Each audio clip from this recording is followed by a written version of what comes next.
RBN Notícias está começando.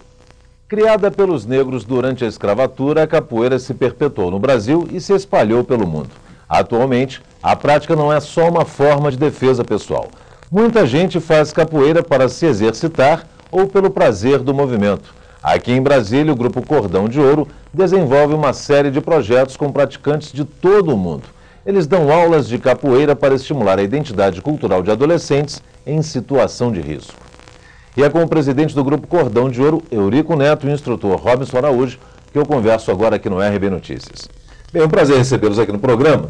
Me diz uma coisa, Eurico, você que é o presidente da associação, como é que surgiu a Associação Cordão de Ouro?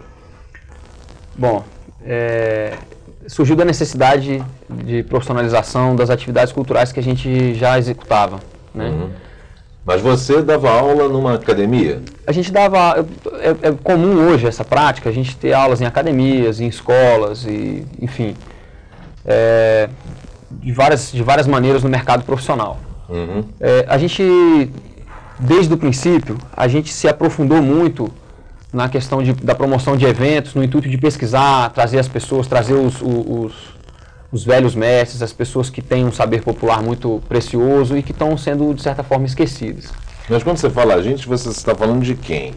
É porque quando eu comecei esse trabalho, eu comecei muito novo e eu tive algumas pessoas que me ajudaram desde o começo. Hoje, por exemplo, eu estou com o instrutor Robinson, que ele é psicólogo, professor universitário, mas é uma pessoa que acompanha a associação desde o princípio. Mas já é também um capoeirista. Sim, um aluno, né? Um aluno de capoeira. Você começou com quantos anos? Eu comecei por volta dos 15 anos de idade. 15 anos. É. Mas você falou que era muito jovem. Você continua muito jovem. Você está com quantos anos? Eu tenho 30. Então. Mas isso há 15 anos. Há 15 anos que você tem contato com a capoeira, e onde você treinava já eram realizados alguns projetos sociais já eram desenvolvidos ou não? Não, o que aconteceu foi o seguinte, eu passei por experiência, por experimentação, sou uma pessoa muito curiosa. Eu tive a formação acadêmica, mas eu sempre aprendi muito com as pessoas mais velhas. É uma coisa que a gente tem de família, assim, né? Uhum. E aí nessa busca, eu topei mais tarde, já com alguns anos de prática, por volta dos 7 anos de prática mais ou menos, eu encontrei uma pessoa que é um ícone do meio, que é o mestre Suassuna. Certo. O mestre Suassuna é uma das pessoas responsáveis pela introdução do ensino da capoeira em São Paulo. Uhum. E ele tem uma abordagem muito especial. Ele é uma pessoa voltada para esse meio cultural, ele acredita na capoeira como um instrumento de educação, como uma manifestação cultural. Mas né? A capoeira é uma manifestação cultural. Hoje, por necessidades de adequações de apoio, Pedro, a gente tem alguns problemas. Por exemplo, existem algumas pessoas que querem transformar a capoeira única e exclusivamente no esporte. Por quê? Isso facilita patrocínio, mas inviabiliza um lado cultural, inviabiliza um lado de identidade cultural, claro, de manifestação. E o mestre Suassuna, por exemplo, ele é uma pessoa que ele vive o lado cultural. A capoeira é uma luta, mas... Ele vive, na verdade, todo o lado holístico da capoeira, né? Ele pega a capoeira como... Ela tem várias nuances, exatamente. Faz parte da cultura dos negros, né? Brasileiros, dos negros do Brasil. Os símbolos, os rituais que a gente tem dentro da capoeira, eles são muito ricos porque eles vêm de uma miscigenação muito forte de negros, de vários lugares da África, porque quando a gente fala na África, muitas pessoas tendem a pensar numa cultura única, e não é, eles vinham de vários lugares da África. Chegando aqui, eles toparam com várias outras culturas, por exemplo, na época em que a capoeira estava sendo formatada pro jeito que a gente conhece ela hoje, ela sofreu algumas influências, inclusive dos portugueses. Então a gente tem, na verdade, um caldeirão muito rico de culturas.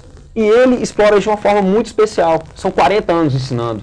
Mas quem quer ser um grande capoeirista, ou quer chegar a ser um mestre como você, sabe muito bem que a capoeira, existem vários estilos dentro da própria capoeira, né?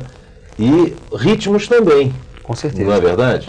E é claro que se nós formos pesquisar, eu sou um leigo na capoeira, mas tem algumas informações que existem, por exemplo, algumas rodas de capoeira que falam assim, essa é de Angola, né? Outras se remete a outro país também da África, tem outros ritmos, né? Tem vários ritmos dentro da capoeira, eu não conheço muito bem. Mas... A gente tem alguns ritmos e a gente tem basicamente 2 estilos. O que aconteceu foi o seguinte, na época do Estado Novo, com o presidente Getúlio Vargas, a primeira academia de capoeira que existe em Salvador era do mestre Bimba. Uhum. Mas eu já visitei até essa capoeira, essa academia. Faz parte hoje. Tem, né? Até hoje lá no Pelourinho, não funciona, não funciona da mesma forma. Virou um museu. Museu de visitação. Isso. Né? E o que aconteceu foi o seguinte: a capoeira ela era proibida pelo Código Penal. E a gente tinha um Código Penal, eu diria já desatualizado na época. E o que ele fez? Ele usou de um subterfúgio, ele criou o Centro de Cultura Física Regional Baiana. Uhum. Então ele não tinha o nome capoeira na placa, ele não tinha, então a gente pratica regional. Então ele deu um apelido e também uma coisa muito característica, porque realmente a capoeira dele era uma capoeira regional, no sentido de que ele absorveu muito da capoeira ali de Salvador, daquele meio. Então ele criou a capoeira regional. Em contrapartida a isso aí, ele teve a oportunidade de fazer uma exibição no Palácio do Governo, para o governador e para o presidente. E quando perguntaram a ele o que poderia ser feito pela capoeira, ele disse: olha, vamos legalizar. E foi feito. Algumas pessoas, pelo ícone que ele se tornou, ficaram com um certo ciúme e tal, e aí eles criaram um discurso tradicionalista. Disse: olha, a capoeira dele é a regional, mas a minha é a tradicional, a que veio de Angola. A que veio de Angola. E aí a gente teve a primeira cisma na capoeira, que hoje quem pratica capoeira, quem estuda capoeira, sabe que, claro, se você quer se dedicar unicamente a um estilo, você está no seu direito. Mas como pessoas que estudam a capoeira como instrumento de educação, como um instrumento de desenvolvimento da identidade cultural brasileira, a gente tem a obrigação de conhecer um pouco de tudo. Mas existe ainda essa divisão? Tem, por exemplo, alunos de capoeira que falam, que escolhem: não, eu só vou estudar capoeira de Angola, outros só vou estudar regional. Existe isso? Existe, e curiosamente é uma cisma muito forte até hoje.